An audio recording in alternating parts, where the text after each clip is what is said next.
दोस्तों, क्या आपने कभी ये सोचा है कि क्यों कोई स्टूडेंट कम पढ़ाई करके भी एग्जाम में आपसे ज्यादा मार्क्स स्कोर कर लेता है, जबकि दूसरी ओर उसी क्लास का उसी टीचर से पढ़ने वाला स्टूडेंट काफी ज्यादा पढ़ने के बावजूद भी एग्जाम में उतना ज्यादा स्कोर नहीं कर पाता। आखिर ऐसी क्या चीज है जो एक एवरेज स्टूडेंट और टॉपर स्टूडेंट को एक दूसरे से अलग करती है? आखिर ऐसा क्या सीक्रेट है जो टॉपर स्टूडेंट को तो पता है लेकिन आपको नहीं पता? किसी भी एग्जाम में अच्छे नंबर लाने के लिए जितना जरूरी हार्ड वर्क है उतना ही जरूरी स्मार्ट वर्क भी है। विदाउट प्रॉपर स्ट्रेटेजी और विदाउट प्रॉपर प्लानिंग कम समय में अच्छे नंबर स्कोर करना घास के ढेर में सुई निकालने जितना कठिन है। तो आपके इसी काम को आसान बनाने के लिए मैं ये वीडियो लेकर आया हूँ। बहुत सारी रिसर्च के बाद मैंने कुछ ऐसे पॉइंट सिलेक्ट किए हैं जो कि आपको पता होने ही चाहिए अगर आप कम समय में चालाकी से पढ़ाई कर किसी भी एग्जाम में अच्छे नंबर स्कोर करना चाहते हैं। तो जाने अनजाने में हर टॉपर स्टूडेंट इन बातों को फॉलो करता है। अगर आप भी अपने एग्जाम में अच्छे नंबर स्कोर करना चाहते हो तो इस वीडियो को लास्ट तक जरूर देखें। Number 5, start from basics. दोस्तों, आप लोगों ने ये तो सुना ही होगा कि नींव जितनी मजबूत बनेगी इमारत उतनी ही मजबूत होगी। टॉपर स्टूडेंट हर क्लास टॉप करता है क्योंकि उसने पिछली क्लास टॉप की थी। पिछली क्लास में उसने मन लगाकर पढ़ाई की थी, उसके बेसिक्स क्लियर थे भाई। जब आप 11th क्लास की ऑर्गेनिक केमिस्ट्री पढ़े बिना डायरेक्ट 12th क्लास की ऑर्गेनिक केमिस्ट्री पढ़ोगे तब आपको कुछ भी समझ नहीं आएगा। आपके हर सब्जेक्ट के बेसिक्स फंडामेंटल्स जितने ज्यादा क्लियर होंगे आपको उस क्वेश्चन को समझने में और उसको सॉल्व करने में उतनी ही ज्यादा आसानी होगी। बेसिक्स अगर क्लियर हैं तो क्वेश्चन थोड़ा चेंज भी हुआ तो आप आसानी से उसे सॉल्व कर पाओगे। लेकिन अगर आपके कंसेप्ट्स क्लियर नहीं है, बेसिक नहीं पता है और आपने आंसर केवल रट रखा है तो फिर थोड़ा सा भी अगर क्वेश्चन चेंज हुआ तो आप उसे सॉल्व नहीं कर पाओगे। इसीलिए आप अगर कोई भी सब्जेक्ट जैसे मैथ पढ़ रहे हो तो उसमें जितने फॉर्मूलाज हैं उनकी एक शीट बना लो और हो सके तो फॉर्मूला कैसे ड्राइव हुआ है ये भी देख लो। उसके बाद ही क्वेश्चन सॉल्व करो। बेसिक्स अगर आपके क्लियर होंगे तो आपको कोई सा भी subject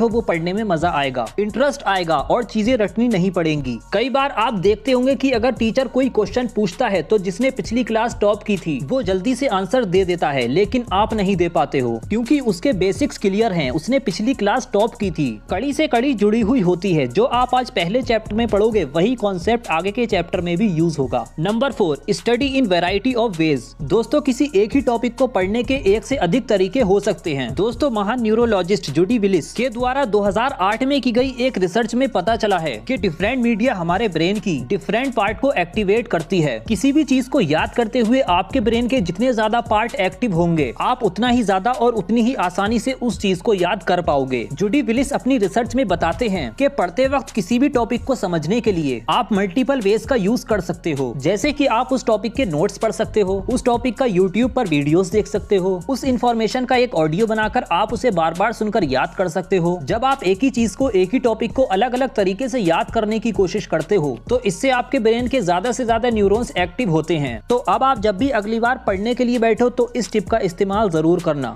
number 3, analysing previous year papers and demand of examination before jumping in preparation. दोस्तों, ये पॉइंट बहुत ही ज्यादा इंपॉर्टेंट है। Always remember 80% of the questions comes from 50% of the syllabus. आप मुगल शासक बाबर से ये सीख ले सकते हो कि जब भी वो युद्ध भूमि यानी बैटल फील्ड में जाते थे तो वो युद्ध भूमि का मुआयना करते थे। ठीक इसी प्रकार से आप जिस एग्जाम में अपीयर होने जा रहे हो उस एग्जाम से रिलेटेड आपको सारी जानकारी होनी चाहिए। आपको पता होना चाहिए कि आखिर एग्जाम की डिमांड क्या है, बोर्ड किस टाइप के क्वेश्चंस को ज्यादा महत्व देता है, किसको ज्यादा इम्पोर्टेंट मानता है, और ये सब चीजें आपको तभी पता चलेंगी जब आप प्रीवियस ईयर के पेपर्स को एनालाइज करोगे। इसीलिए आप किसी भी एग्जाम की प्रिपरेशन कर रहे हो तो आपको कम से कम 3 इयर्स के पेपर्स को जरूर सॉल्व करना है। Number 2, summarise what you read. जैसा कि मैंने आपको बताया कि 80% क्वेश्चंस 50% सिलेबस में से आते हैं। इस 50% सिलेबस के आप जो भी टॉपिक पढ़ते हो आप उसे समराइज कर सकते हो, कम शब्दों में मैक्सिमम सिलेबस कवर कर सकते हो। इसके लिए आप हर चैप्टर के शॉर्ट्स नोट्स बना सकते हो। इससे आपको रिवीजन करने में काफी ज्यादा आसानी होगी। बहुत सारे बच्चे इसीलिए एग्जाम में पीछे रह जाते हैं क्योंकि उनका टाइम पर रिवीजन ही नहीं हो पाता है। आप किसी भी टॉपर का इंटरव्यू देख लो, वो ये जरूर बोलेगा मैंने हर सब्जेक्ट का एटलीस्ट 4 to 5 टाइम्स रिवीजन किया है।